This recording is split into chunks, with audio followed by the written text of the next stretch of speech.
Hello viewers, नमस्कार। मेरा नाम है डॉक्टर श्रीधर और आज हम अपनी इस छोटी वीडियो में बात करेंगे वात, पित्त और कफ के बारे में, जिसे आम भाषा में लोग वाय, गर्मी और रेशा कहते हैं।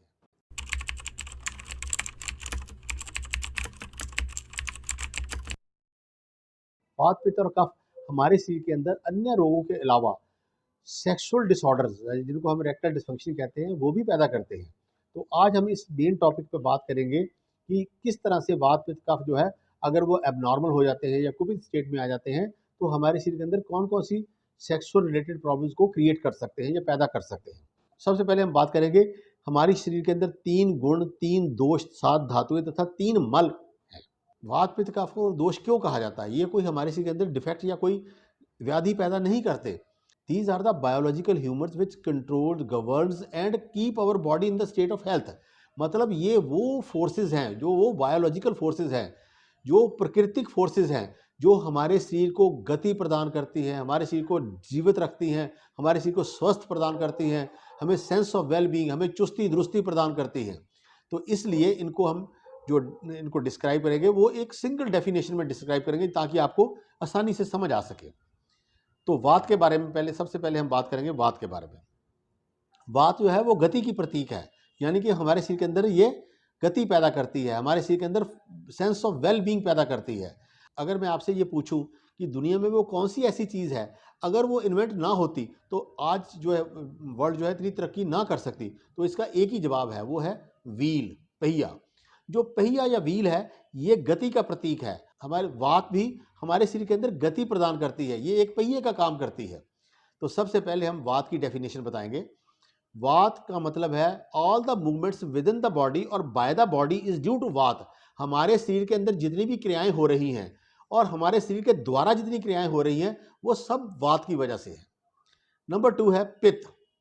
All the chemicals, hormones, secretions, neurotransmitters, juices in our body, they are called पित्त। हमारे शरीर के अंदर जितने भी ये जूसेस हैं, सिक्रीशंस हैं, तरल पदार्थ हैं, हार्मोन्स हैं, माइक्रोन्यूट्रिएंट्स हैं, वो सारे पित्त के प्रतीक हैं।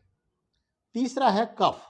कफ का मतलब है all the worn and torn repaired by the body is due to कफ। हमारे शरीर के अंदर जितनी भी घिसाई पिटाई या तोड़फोड़ हो रही है, या शरीर के अंदर जो डिस्ट्रक्शन चल रही है ड्यू टू लाइफ, उसको रिपेयर करने की जो जिम्मेवारी है या रिस्पॉन्सिबिलिटी है, वो कफ की है।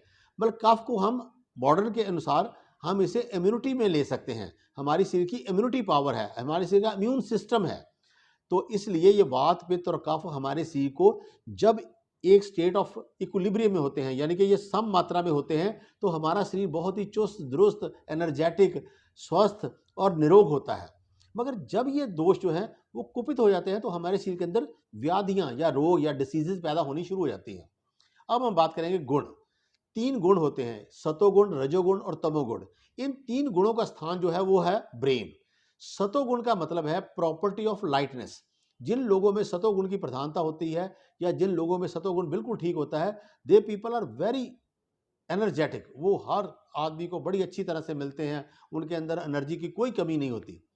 नंबर 2 है रजोगुण, प्रॉपर्टी ऑफ इंटेलेक्चुअल। ये बुद्धिमत्ता का प्रतीक है।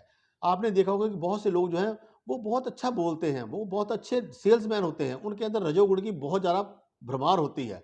रजोगुण जो है वो हमें ये बताता है कि how to move in the society, society में किस तरह से रहना है, सोसाइटी में किस तरह से मूव करना है। तीसरा है तमोगुण। तमोगुण is the property of darkness. जिन लोगों में तमोगुण की प्रधानता होती है, उनको हम मॉडर्न के अनुसार डिप्रेसिव पेशेंट्स बोलते हैं। ऐसे लोग जो है हमेशा नेगेटिव थिंकिंग रखते हैं। ऐसे लोगों को जो प्रॉब्लम्स होती है वो भी डिप्रेशन की वजह से या नेगेटिव थिंकिंग की वजह से होती है। नेक्स्ट है धातुएं। हमारे शरीर के अंदर 7 धातुएं हैं, रस, रक्त, मांस, मेद, मज्जा, अस्थि और शुक्र। जो हम खाते हैं उसका रस बनता है, रस से फिर रक्त बनता है, रक्त से फिर मांस, मांस से मेद, मेद से मज्जा, मज्जा से अस्थि और अस्थि से शुक्र की उत्पत्ति होती है। और इन सारी जो धातुएं हैं, इनका जो एंड प्रोडक्ट है वो है मल। मल हमारे शरीर के अंदर 3 होते हैं। एक है पुरीश, जिसको हम स्टूल बोलते हैं। दूसरा है यूरिन, जिसको हम मूत्र बोलते हैं। तीसरा है स्वेद, जिसको हम पसीना बोलते हैं। इसके अलावा मेंसेस, वीरज, नाक, कान और आंखों से निकलने वाला जो मल है, उनको भी मल में लिया जाता है। तो इसलिए ये धातुओं की डाइजेशन के बाद जो हमारे एंड प्रोडक्ट बॉडी के अंदर बचते हैं उनको हम मल कहते हैं। जब मल हमारी शरीर के अंदर उचित मात्रा में होते हैं तो हमारा शरीर जो है बहुत ही स्वस्थ रहता है। इसे कहते हैं उचित मल शरीर का बल। जब ये मल अपनी मात्रा से ज़्यादा बढ़ना शुरू हो जाते हैं या कम होने शुरू हो जाते हैं, तब भी शरीर के अंदर डिसीजेज या व्याधियाँ उत्पन्न होनी शुरू हो जाती हैं। अब हम बात करेंगे किस तरह से ये गुण, दोष, धातुएं हमारे शरीर के अंदर इरेक्टाइल डिस्फंक्शन या सेक्सुअल वीकनेस को पैदा करते हैं।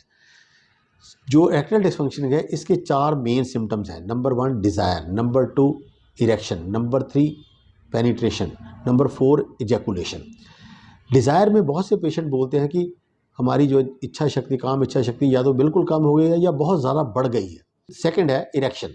इसमें आके पेशेंट हमें बोलते हैं कि हमारी इरेक्शन जो है वो बहुत कम हो गई है या बिल्कुल ना के बराबर है। तीसरा है पेनिट्रेशन।